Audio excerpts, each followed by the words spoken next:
એ પ્રશ્નનું મને ભાવાર્થ એ સારું લાગ્યું કે એમણે એવું કીધું કે મારા ખેતરમાં ઉંદરના ડરના કારણે મારા ખેતરનું પાણી બાજુના ખેતરમાં જતું રહે, તો સ્વાભાવિક છે કે એ ખેતરની ફળદ્રુપતા ઘટી જાય. તો પ્રાકૃતિક મોડેલમાં સૌથી મહત્વનું પાસું એ છે કે તમારું ખેતર એકદમ સમતલ હોવું જોઈએ, કારણ કે જો વરસાદનું પાણી ભરાય તો બધા પોષક તત્વો છે એ પાણીમાં દ્રાવ્ય થઈ જાય. અને જો ખેતર આપણું ઊંચા નીચું અને ઊંચા નીચું ખાડાવાળું હોય ને તો જે બાજુ પાણી ભરાતું હોય ને ત્યાં બધા સ્ટોર થઈ જાય પોષક તત્વો, એટલે ઉત્પાદન ત્યાં જ આવે કે જે જગ્યાએ પાણી ભરાણું હોય, બાકીનું ખેતર ધોવાઈ જાય.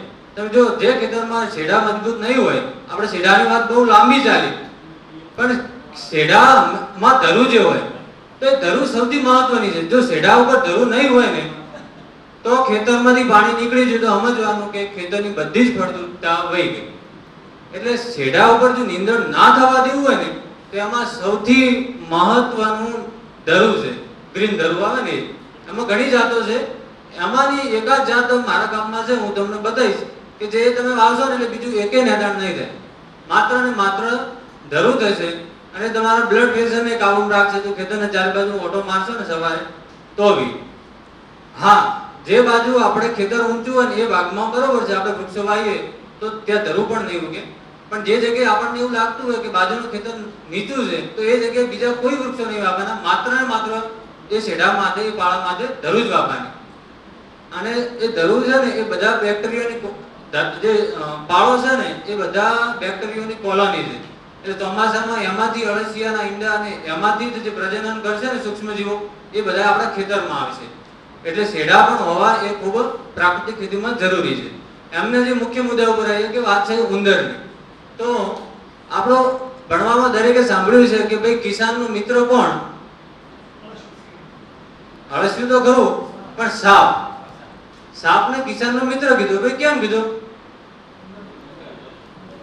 રાતનો ઊંઘવા ના દે એટલે, રાતના ડર આવે એટલે. પણ એ ઉંદરનો નાશ કોણ કરે? સાપ કરે.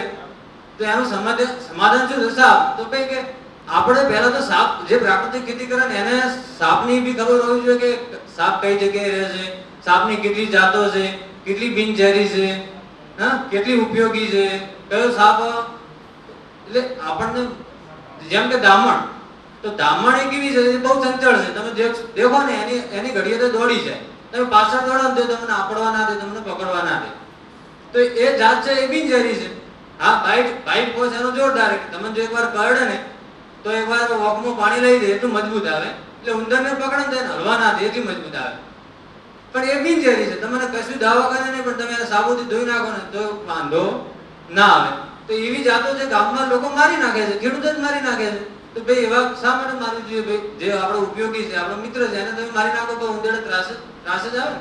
એટલે પહેલા તો એટલે તો આપણે ધર્મ સાથે જોડી દીધો કે ભાઈ સાપની આપણે પૂજા કરીએ તો આ કમસે કમ બચે. જો એ પૂજા ના કરતા હોય તો મને લાગે બધા આપણા ગામમાં એકે ના હોય, સમજે? તો એ મેં બી એવો પ્રયોગ કર્યો સાહેબશ્રી કે આજુબાજુમાં કોઈના પણ ખેતરમાં જો બિનઝેરી હોય ને, હમણાંની જ વાત, મારે મેં બાજરી સ્ટોર કરી હતી ગઈ સાલ. મેં કીધું ભાવ મળે, ભાવ તો ના મળે, પણ ઘરમાં ઉંદરનો ત્રાસ બહુ વધી ગયો. તો એકવાર પેલું જે ઓધળું ચાકુ આપણે કહીએ છીએ, હા, તો એ મારા ખેતરમાં નીકળ્યું. હું બટાકાના પાળામાં જતું હતું, તો મેં કીધું હવે આ જગ્યાએ જાય એના કરતા લાવ ને, એના કીધું ખોરાક મળે. એને પકડી અને મેં મારા ઘરે લઈ અને બાજરીમાં મૂકી દીધું. તો ઉંદર આવવાના જ બંધ થઈ જાય. એમને શીખર શું ખબર પડી? તો સમજ્યા ને, એનો ખોરાક મળી ગયો. થોડાક દિવસ 15-20 દિવસ પછી એ બહાર નીકળ્યું, પછી જવા દીધું ભાઈ. તો સમજ્યા? એટલે આપણે પણ સમજવું જોઈએ કે ભાઈ આ જે પ્રકૃતિ છે ને એનું જે સાયકલ છે, સાયકલ કોણે તોડી? આપણે જ તોડી નાખ્યું. તો એ દવાઓ હાટે ઉંદર મરવાના ક્યારેય નથી. દવાઓ મૂકવાથી કોઈ ફાયદો નથી. ઘરમાં પણ બિલાડી રાખો ભાઈ. બિલાડી રાખશો તો ઝેરી જંતુ પણ નહીં આવે. Thank you.